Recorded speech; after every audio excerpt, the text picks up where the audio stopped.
नमस्कार दोस्तों, स्वागत है आपका 100% इंग्लिश के यूट्यूब चैनल पर।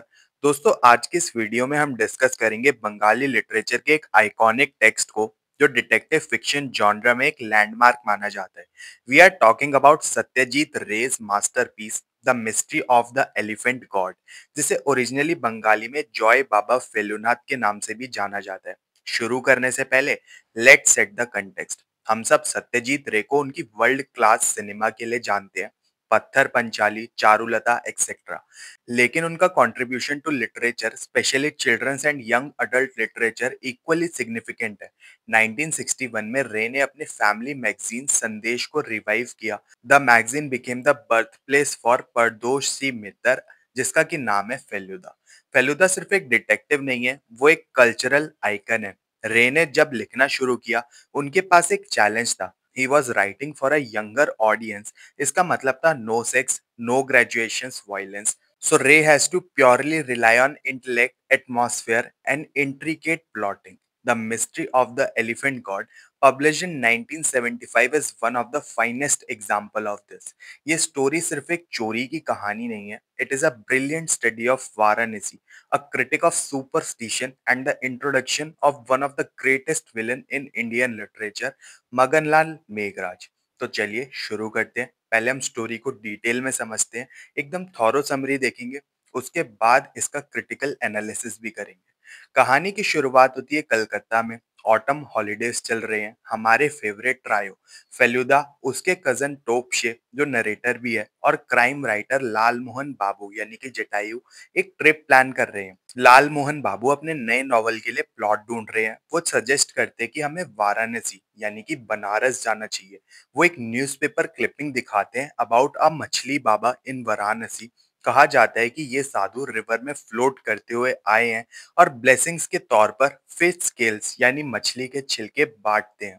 फेलुदा के पास कोई केस नहीं था, सो ही एग्रीज। वाराणसी पहुंचकर ये लोग कलकत्ता लॉज में चेक इन करते हैं। वहां उन्हें पता चलता है कि मछली बाबा एक वेल्थी डिवोटी अभय चरण चक्रवर्ती के घर रुके हुए हैं।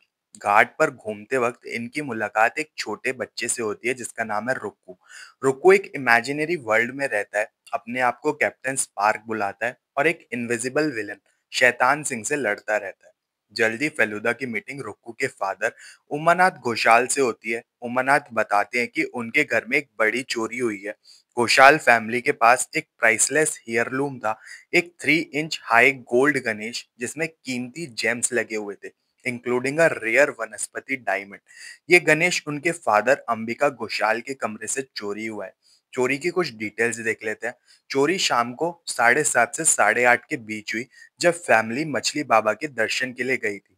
अंबिका घोषाल ओपियम एडिक्ट है, तो वो सो रहे थे। सस्पेक्ट्स कौन कौन है? घर का नौकर, सेक्रेटरी विकास सिन्हा, और पोटेंशियली कोई बाहर का आदमी। The main suspect is, Umanath को शक है मगनलाल मेघराज पर। मगनलाल बनारस के एक नोटोरियस बिजनेसमैन है। उसने गणेश खरीदने के लिए उमाकांत को 30,000 रुपए ऑफर किए थे, पर उमाकांत ने मना कर दिया था। मगनलाल ने धमकी दी थी कि वो उसे बाय हुक और बाय कुक ले ही लेगा। फेलुदा इन्वेस्टिगेशन स्टार्ट करता है। वो फैमिली मेंबर्स को इंटरव्यू करता है। अंबिका घोषाल जो कि ग्रैंडफादर है, he loves the artistic value of Ganesh more than the money. Vikas Sinha जो कि सेक्रेटरी है, कहता है कि चोरी के वक्त वो अपने रूम में रेडियो सुन रहा था। रुक्कू जो कि बच्चा है, वो रिडल्स में बात करता है। वो कहता है कि गणेश किंग ऑफ अफ्रीका के पास है और डाकू गंडेरिया यानी कि मगनलाल से वो लड़ रहे हैं। शशि बाबू जो कि आर्टिस्ट हैं, ये घर के वरांडा में दुर्गा आइडल बना रहे थे। ही claims he saw nothing. Feluda मछली बाबा के आश्रम भी जाता है और वहां मगनलाल मेघराज को देखता है। फेलुदा को शक हो जाता है कि ये बाबा तो पक्का फ्रॉड है। फिर आता है कहानी का सबसे टेंस मोमेंट।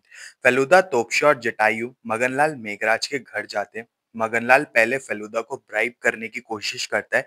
3,000 रुपए देता है केस ड्रॉप करने के लिए। जब फेलुदा मना कर देता है, तो मगनलाल अपना असली रंग दिखाता है। वो अपने नाइफ थ्रोवर्स अर्जुन को बुलाता है। वो लालमोहन बाबू को एक बोर्ड के आगे खड़ा कर देता है और अर्जुन उनके आसपास नाइफ फेंकता है। ये सीन मेंटल टॉर्चर का एक क्लासिक एग्जाम्पल है। लालमोहन बाबू डर के मारे बेहोश हो जाते हैं। मगनलाल फेलुदा को वार्न करता है कि अगर इन्वेस्टिगेशन चालू रखी तो अंजाम बुरा होगा। फेलुदा डरता नहीं है, वो इंस्पेक्टर तिवारी की हेल्प लेता है। पता चलता है कि मछली बाबा एक्चुअली पुरिंदर राउत है, एक एस्केप्ड कन्विक्ट जो मगनलाल के लिए काम कर रहा है। इस बीच शशि बाबू आर्ट जो कि आर्टिस्ट थे, जो दुर्गा आइडियल बना रहे थे, उनका मर्डर हो जाता है। मरने से पहले वो फेलुदा को एक क्लू देते हैं, the lion, the lion. Feluda सारे क्लूज को जोड़ता है, द लायन।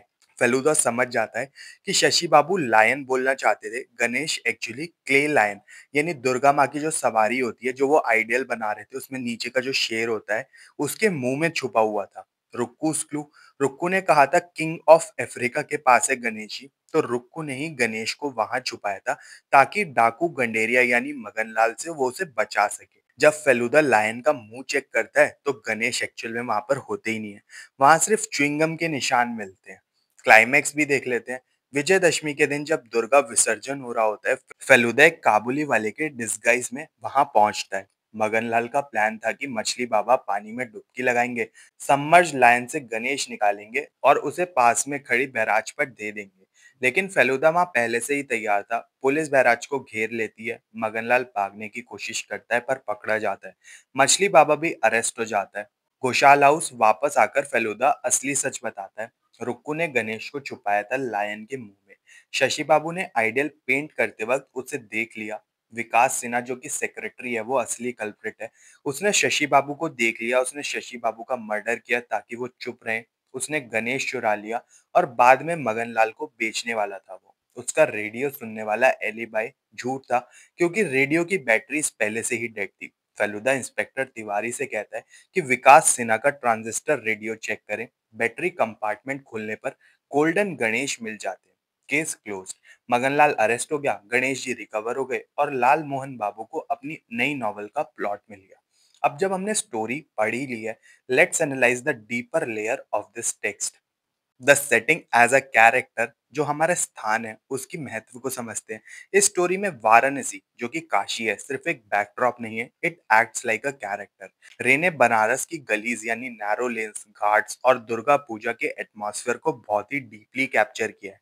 एक तरफ स्पिरिचुअल बनारस है, विश्वनाथ टेम्पल, सेंट्स, और दूसरी तरफ क्रिमिनल अंडरबेली, मगनलाल का अड्डा, मछली बाबा का फ्रॉड। रे दिखाते हैं कि कैसे एक होली सिटी में भी क्राइम और ग्रीड पनप सकते हैं। कैरेक्टर एनालिसिस देखते हैं। फेलुदा वर्सेस ट्रेडिशनल डिटेक्टिव्स, उनके स्टाइल में कुछ डिफरेंस देखते हैं। फेलुदा वेस्टर्न डिटेक्टिव्स जैसा होकर भी बहुत ज्यादा इंडियन है। Brain over brawn, Feluda violence use नहीं करता जब तक जरूरी ना हो।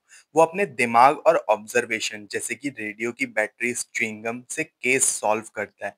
टीचर फिगर, पूरे नॉवल में फेलुदा तोपशे और रीडर्स को एजुकेट करता रहता है, हिस्ट्री के बारे में, ज्योग्राफी के बारे में। ही represents the modern rational Indian intellect. The villain Maganlal Meghraj, Maganlal Meghraj Satyajit रे का सबसे आइकॉनिक विलन है। वाई? क्योंकि वो सोफिस्टिकेटेड है और फिजिकली वायलेंट नहीं होता, पर साइकोलॉजिकली टॉर्चर जरूर करता है। जटायु के साथ जो नाइफ थ्रोइंग सीन हुआ, वो दिखाता है कि मगनलाल कितना रूथलेस है। वो फेलुदा के फ्रेंड्स को टारगेट करता है ताकि फेलुदा टूट जाए। This makes him distinct from ordinary villains of that time. Themes इसमें देख लेते हैं। रैशनैलिटी वर्सेस सुपरस्टिशन का थीम हमको इसमें देखने को मिलता है। स्टोरी का एक मेजर थीम है फॉल्स गॉडमैन के बारे में। मछली बाबा के थ्रू रे दिखाते हैं कि कैसे लोग ब्लाइंड फेथ में फ्रॉडस्टर्स के पीछे भागते हैं। फेलुदा जो कि एक रेशनलिस्ट है, इस फ्रॉड को एक्सपोज करता है। ये रे का एक टाइप का मैसेज है कि हमें हर एक चीज को क्वेश्चन करना चाहिए। हेरिटेज थेफ्ट, रे के स्टोरीज में अक्सर हिस्टोरिकल आर्टिफैक्ट्स, जैसे कि इस स्टोरी में गणेश जी का स्टैचू की चोरी होती है, ये रिफ्लेक्ट करता है एक anxiety about India's cultural heritage being looted for money. Narrative structure and form भी देख लेते हैं। द ट्रायो, फेलुदा जो है वो इंटेलेक्ट है, तोपशे ऑब्जर्वर या फिर नरेटर है, और जटायु कॉमिक रिलीफ है। ये तीन कैरेक्टर्स मिलकर स्टोरी को बैलेंस करते हैं। जटायु का ह्यूमर डार्क मोमेंट्स को लाइटन करता है। एब्सेंस ऑफ वुमेन, दोस्तों आप लोग नोटिस करेंगे कि रे की डिटेक्टिव स्टोरीज में फीमेल कैरेक्टर्स बहुत कम होते हैं। ये एक कॉन्शियस चॉइस थी, क्योंकि वो संदेश यानी कि जो चिल्ड्रंस मैगजीन के लिए लिखते थे, और रोमांस और डोमेस्टिक ड्रामा को अवॉइड करना चाहते थे, ताकि फोकस सिर्फ मिस्ट्री के ऊपर रहे। To conclude, the mystery of elephants god is not just a detective novel. ये एक कल्चरल डॉक्यूमेंट है, जो हमें 1970s के इंडिया में स्पेसिफिकली बनारस की झलक दिखाता है। इसमें रे ने सिखाया है कि ऑब्जर्वेशन इज द की, छोटी से छोटी चीज जैसे कि एक डेड बैटरी या बच्चे की नर्सरी राइम बड़े से बड़े राज खोल सकती है। आई होप इस सेशन से आपको फेलुदा रे की राइटिंग स्टाइल और ये टेक्स्ट डीपली क्लियर हो गया होगा। अगर आपको ये वीडियो पसंद आई हो तो इसको लाइक और शेयर जरूर करें और 100% इंग्लिश चैनल को सब्सक्राइब कर लें और ऐसे इंसाइटफुल वीडियोस को देखने के लिए। मिलते हैं फिर अपने नेक्स्ट वीडियो में, तब तक के लिए happy studying and best of luck for your upcoming examinations.